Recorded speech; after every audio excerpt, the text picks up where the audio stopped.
जय हिंद दोस्तों, स्वागत है आपका नंदी क्लास में। और आज की डेट पे जितने भी करंट अफेयर्स के क्वेश्चन हम इस क्लास में डिस्कस करेंगे और साथ ही साथ इंपॉर्टेंट फैक्ट भी रहेगा और ऑप्शनल फैक्ट रहेगा और स्टैटिक जीके से भी रिलेटेड रहेगा। और अंत में आपसे एक हम सवाल पूछेंगे जिसका आपको आंसर देना होगा कमेंट बॉक्स में। आइए हम शुरू करते हैं अपनी क्लास को। क्वेश्चन नंबर 1 है, नमस्ते योग किस मंत्रालय की पहल है? ये जो दोस्तों है आयुष मंत्रालय का है। ठीक, आयुष मंत्रालय का है। ठीक, बात करते हैं आयुष मंत्रालय की। तो आयुष मंत्रालय जो है दोस्तों, या जो नमस्ते योग है इसको प्रोडक्ट करती है। ठीक है, कंडक्ट करती है। और जो 21 जून को हमारा मनाया जाता है योग दिवस। ठीक, 21 जून को योग दिवस मनाया जाता है और जागरूकता के लिए यह योग के लिए मनाया जाता है। ठीक, योग की जागरूकता के लिए मनाया जाता है। और अंतर्राष्ट्रीय योग दिवस जो हमारा है ये 21 जून को ही माना जाता है। ठीक है, और बात करते हैं 2021 का जो इस बार की थीम है वो क्या थीम है? बेहतरीन है ये, योग at home yoga with family. क्या दोस्तों? योग at home yoga with family, ये आपको लिख लेना होगा। ठीक है दोस्तों, और बात करते हैं इसकी शुरुआत कब से होती है। तो शुरुआत 21 जून 2015 से शुरुआत होती और पहला योगा कहाँ पे किया गया? तो राजपथ दिल्ली में किया गया था। ठीक है, राजपथ दिल्ली में किया गया था। और बात करें तो 21 जून सबसे बड़ा दिन होता है। ठीक, 21 जून जो है सबसे बड़ा दिन होता है। और सबसे बड़ी रात जो कब होती है? 22 दिसंबर को। 22 दिसंबर को सबसे बड़ी रात होती है। और रात दिन बराबर कब होते हैं? तो 21 मार्च और 23 सितंबर को। ये ऐसे महत्वपूर्ण डेट है, 21 मार्च 23 सितंबर, इन दो डेटों पर रात दिन एक कंडक्ट पे एक बराबर होती है। ठीक है दोस्तों, और क्वेश्चन नंबर 2 की तरफ हम चलते हैं। हाल ही में युवा शक्ति कोरोना मुक्ति अभियान किस राज्य सरकार का पहल है? दोस्तों यहाँ थोड़ा मिस्टेक हो गया है, पहल है। ठीक, तो इसका ऑप्शन होगा दोस्तों मध्य प्रदेश होगा। ठीक, इसका ऑप्शन होगा Madhya Pradesh, option number B होगा। और बात करें तो उच्च शिक्षा के शिक्षक जितने हैं, स्टूडेंट ट्रेनिंग, इसका जो उद्देश्य है दोस्तों, उच्च शिक्षा के शिक्षक स्टूडेंट ट्रेनिंग होगा। और ये भी लोगों को जागरूक करेंगे कोविड-19 से। ठीक, आपको ये मैंने इसका उद्देश्य बता दिया है। और एक एनीमिया मुक्त सूचकांक में भी शीर्ष पर है मध्य प्रदेश। ठीक, एनीमिया मुक्त सूचकांक में भी मध्य प्रदेश पहले स्थान पर है। ठीक, और मध्य प्रदेश की हाई कोर्ट की बात करें तो जबलपुर है। और जबलपुर किस नदी पे है? नर्मदा नदी के पास है। और 200 रुपए की नोट पे जो हमारे सांची का स्तूप छपा, ये भी कहाँ पे है दोस्तों? ये मध्य प्रदेश में है। ठीक, ये याद रखे रहना होगा। और नर्मदा नदी जो है सोम नदी का उद्गम, नर्मदा नदी और सोम नदी का उद्गम जो है दोस्तों होता कहाँ है? ये आपको बहुत ही इंपॉर्टेंट है। अभी एनटीपीसी के एग्जाम में यह पूछा था कि नर्मदा नदी और सोन नदी कहाँ से उद्गम हुआ? तो ये दोस्तों अमरकंड से। ठीक, अमरकंड से इनका उद्गम होता है। आइए हम बात करते हैं नेक्स्ट क्वेश्चन की। क्वेश्चन नंबर 3 है, हाल ही में किस राज्य ने शहरी क्षेत्रों में 50 वर्षों या उससे अधिक उम्र के पुराने पेड़ों की रक्षा के लिए एक कार्य योजना शुरू की है? अभी ये जो दोस्तों महाराष्ट्र सरकार के द्वारा चालू किए गए। ठीक, महाराष्ट्र सरकार के द्वारा चालू किया। इसमें है कि 50 वर्ष के पेड़ों को हेरिटेज में शामिल किया जाएगा। ठीक, 50 वर्ष के जितने भी पेड़ हैं उनको क्या होगा? हेरिटेज में शामिल किया जाएगा। और हर 5 वर्षों पर इनकी गणना होगी। ठीक, हर 5 वर्षों पर इनकी गणना होगी। और एक हेरिटेज पौधा कोई व्यक्ति काट देता है, हेरिटेज का मतलब वो 50 वर्ष से ज़्यादा अगर कोई पौधा हेरिटेज वाला काट देता है, उसे उम्र भर उस जितना उम्र रहेगा पौधे का उतना उसको पौधा लगाना होगा। जैसे हमने 60 वर्ष का एक पौधा काट दिया तो हमारे ऊपर यही प्रतिबंध लगाएगा, जुर्माना, हमें यही दंड मिलेगा कि हम 60 पौधों को लगाएं। ये इसका इंपॉर्टेंट थीम है। ठीक, और बात करें तो अभी वहाँ पे एक मछली की प्रजाति की खोज की गई थी, सिस्टूरा हिरण्यकेशी। ये जो है अम्बोली क्षेत्र में हुआ था, खोज हुआ था। और इसे खोजा कौन था? तेजस्वी ठाकरे ने। ठीक, जो वहाँ के मुख्यमंत्री हैं उनके बेटे हैं छोटे। आइए हम नेक्स्ट क्वेश्चन पे चलते हैं। क्वेश्चन नंबर 4 है, प्रतिवर्ष विश्व रक्त दिवस कब मनाया जाता है? तो ये है दोस्तों ऑप्शन नंबर 14 जून बी का। ठीक, सॉरी ए है ऑप्शन नंबर 14 जून। और इसमें क्या है कि दोस्तों 14 जून को मनाया जाता है। और इसी डेट पे कोरलैंड स्टीमर जो थे उनका जन्मदिन है। ठीक, इसी पे इनको जन्मदिन पे मनाया जाता है। और इन्होंने ही रक्त ग्रुप को बंटवारा किया था, यानी डिवाइड किया था। ठीक है, और इनको 1930 ईस्वी में कोरलैंड स्टीमर को नोबेल पुरस्कार दिया गया था। ठीक है, और इस बार का जो थीम रहा खून दो और विश्व को धड़कन दो। इस बार का जो थीम रहा दोस्तों खून दो और विश्व को धड़कन दो। ठीक, और विश्व रक्तदाता दिवस की शुरुआत कब से हुई दोस्तों? ये 2004 से होती है। ठीक, विश्व रक्तदाता दिवस कब से शुरू होती है? 2004 से होता है। ठीक, कुछ हम इंपॉर्टेंट बात जान लेते हैं। ब्लड एक तरल संयोजी ऊतक है, ठीक, ब्लड एक तरल संयोजी ऊतक है।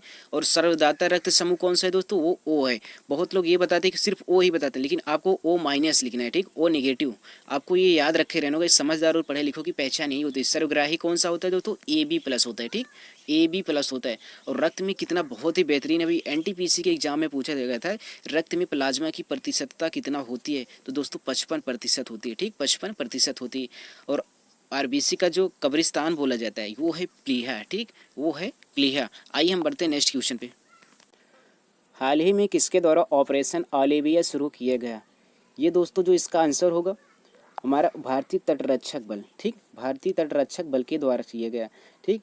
और बात करते हैं यहाँ पे एक ऑलिवर रिडले कछुए है, ठीक, आल्विया रिडले जो इसमें नाम दिख रहा होगा दोस्तों आपको, आल्विया रिडले होगा, आल्विया रिडले जो कछुआ होगा इसके संरक्षण के लिए यह भारतीय तटरक्षक द्वारा शुरुआत किया गया है, ठीक है।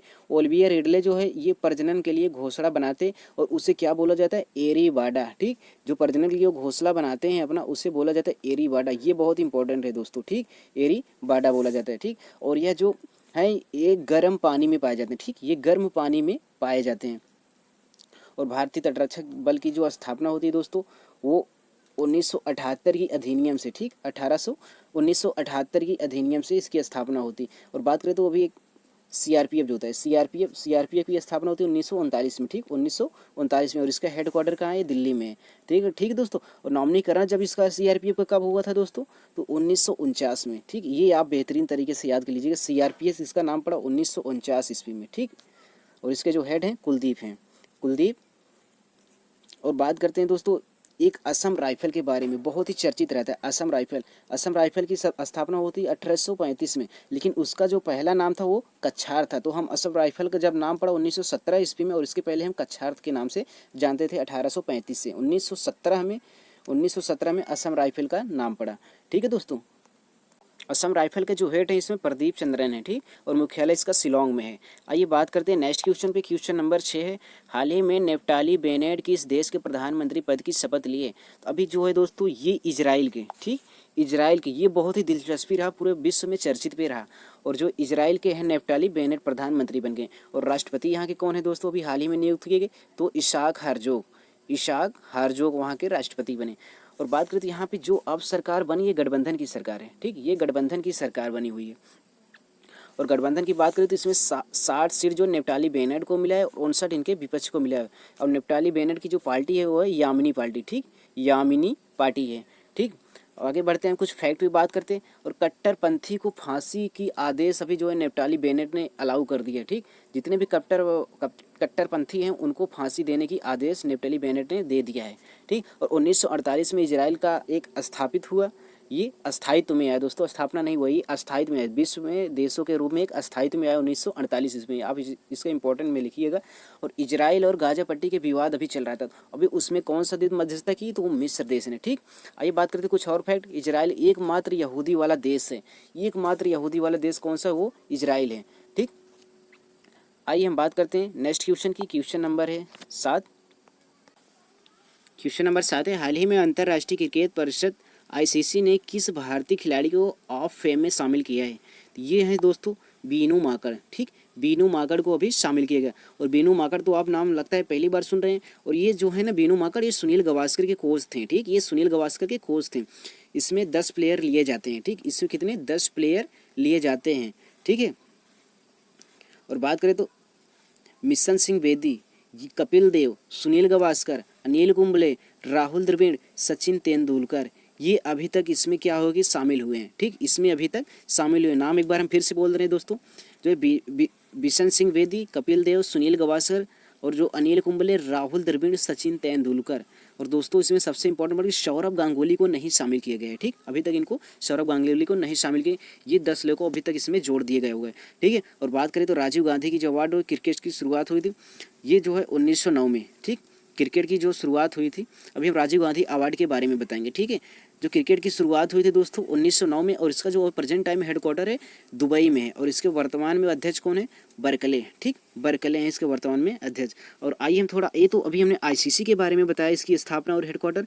अब हम बीसीसीआई की बात करें। बीसीसीआई जो कंडक्ट करती है अपने यहाँ आईपीएल कंडक्ट करती है, ठीक, अपने यहाँ आईपीएल करती है। और बीसीसीआई का जो मुख्यालय कहाँ है दोस्तों, ये मुख्यालय वानखेड़े मुंबई में है, ठीक, वानखेड़े मुंबई में। और इसके वर्तमान में अध्यक्ष सौरभ गांगुली हैं, ठीक, सौरभ गांगुली। और उपाध्यक्ष जो है राजीव शुक्ला हैं, राजीव शुक्ला है, ठीक। इतना सारा हमने फैक्ट आपको बता दिया। आइए हम बात करते हैं नेक्स्ट क्वेश्चन पे।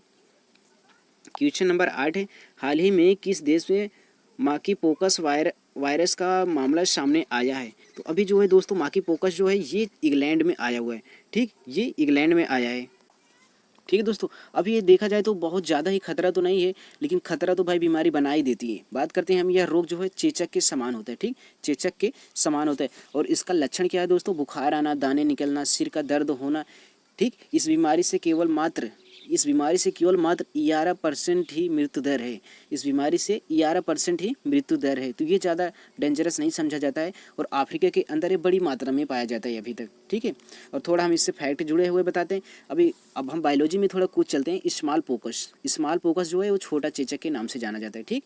स्मॉल पोकस को हम छोटा चेचक के नाम से जानते हैं, ठीक है। अभी जो वेरिबोला वायरस है, इसका जो वेरिबोला वायरस है, इससे होता है स्मॉल पोकस, जो है छोटा चेचक भी एक ही नाम हुआ, ठीक, जिसका वायरस नेम है वेरिबोला, आप लिख लीजिएगा। और चिकन पोकस जो छोटी माता को हम बोलते हैं ना, छोटी माता सर पे निकलते हैं ना, तो उनको हम चिकन पोकस बोलते हैं, ठीक।